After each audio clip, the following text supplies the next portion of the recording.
Before the Europeans arrived with their ships and guns, Africa was already ancient.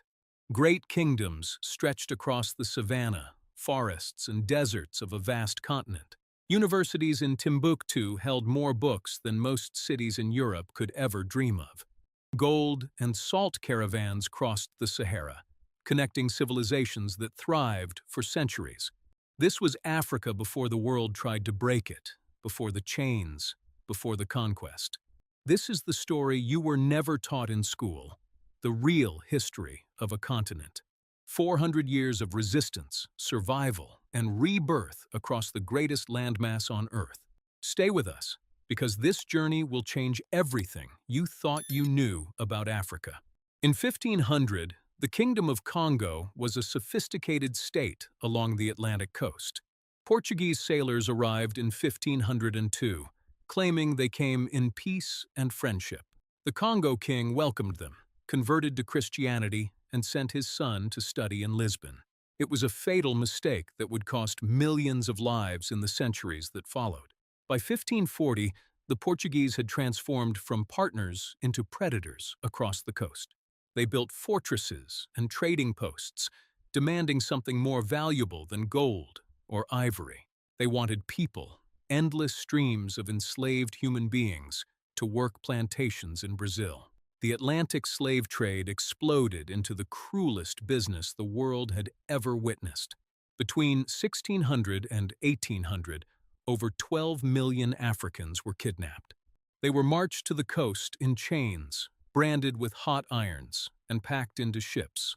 The Middle Passage killed 2 million before they ever reached the Americas or Caribbean islands.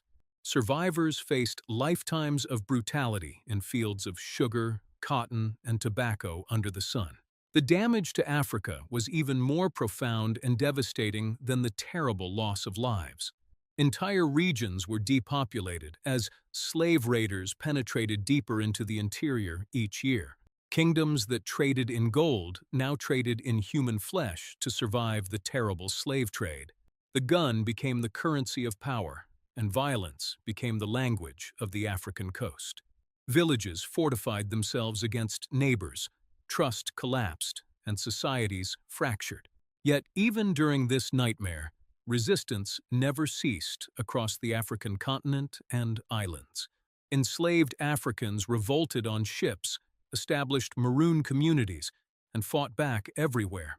In Africa, kingdoms like Dahomey and Ashanti grew powerful by controlling the slave trade routes. The Ashanti Empire, founded in 1670, dominated the Gold Coast with military precision. The Oyo Empire commanded cavalry forces numbering in the tens of thousands of mounted warriors. These were complex states with armies, laws, art, and architecture that astonished all visitors. Meanwhile, in the interior, beyond slavers, life continued with dignity across the continent. Ethiopia remained independent, a Christian empire that defeated invaders in the Ethiopian highlands. The Swahili city-states along the coast traded with India, Persia, and China across oceans. Africa was not isolated, not backward, not waiting for rescue from the outside world at all.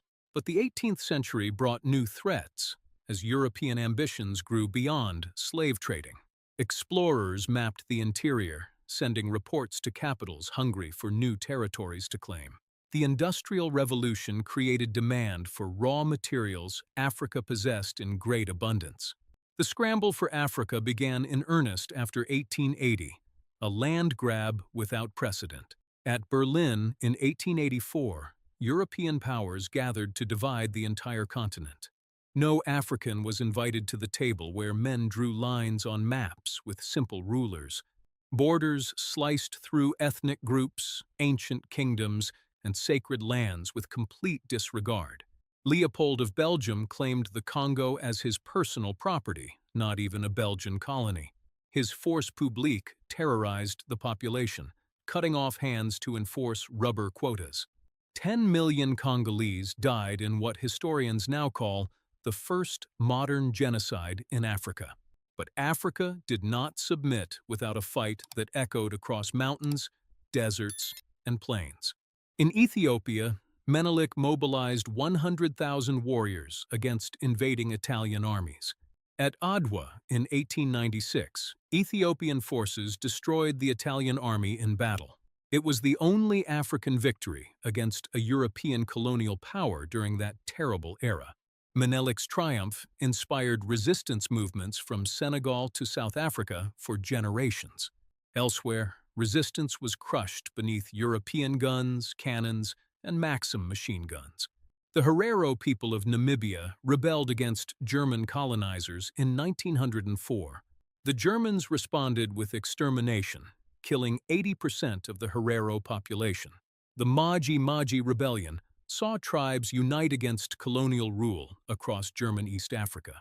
300,000 Africans died as the Germans burned villages and scorched the fields.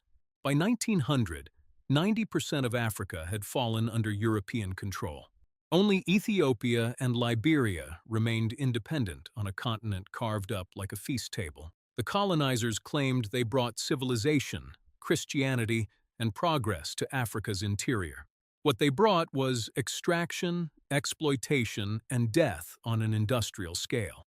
Forced labor built railroads through jungles and deserts, every mile measured in African blood.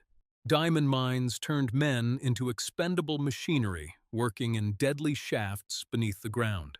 The wealth of Africa flowed to Europe while famine spread across the colonized lands. In colonial cities, a generation grew up learning European languages and reading philosophy. They absorbed ideas about liberty and equality, then looked around and saw the hypocrisy. If all men were created equal, why were Africans banned from restaurants and governance? The seeds of revolution were planted in the very schools designed to create obedient subjects. World War I arrived in 1914, and Africa was dragged into Europe's bloody conflict. Over 1 million African soldiers served in campaigns from Tanzania to the trenches of France. They were promised freedom, citizenship, and respect for their service to the colonial powers. When the war ended, those promises evaporated like morning mist beneath the rising African sun. Veterans returned home to find nothing had changed. Segregation remained as rigid as before, but something had changed deep in the hearts and minds of those who had fought and survived. They had seen Europeans kill each other by the millions in meaningless slaughter and chaos. The myth of European superiority died in the mud of the Western Front forever. Pan-African movements began organizing, linking struggles everywhere across continents and oceans. Marcus Garvey preached black pride and self-determination to millions of followers around the world. New leaders emerged who would change the course of history forever across the African continent. Kwame Nkrumah in Ghana, Jomo Kenyatta in Kenya, Leopold Senghor in Senegal led movements. They demanded one thing with unwavering determination: immediate independence from colonial rule. World War II weakened the colonial powers even further than the First War had done before. Britain and France emerged victorious but bankrupt, exhausted, unable to maintain vast empires. African soldiers had fought again, and again they had been promised freedom for their service. This time they would not accept empty promises or wait patiently for gradual reforms.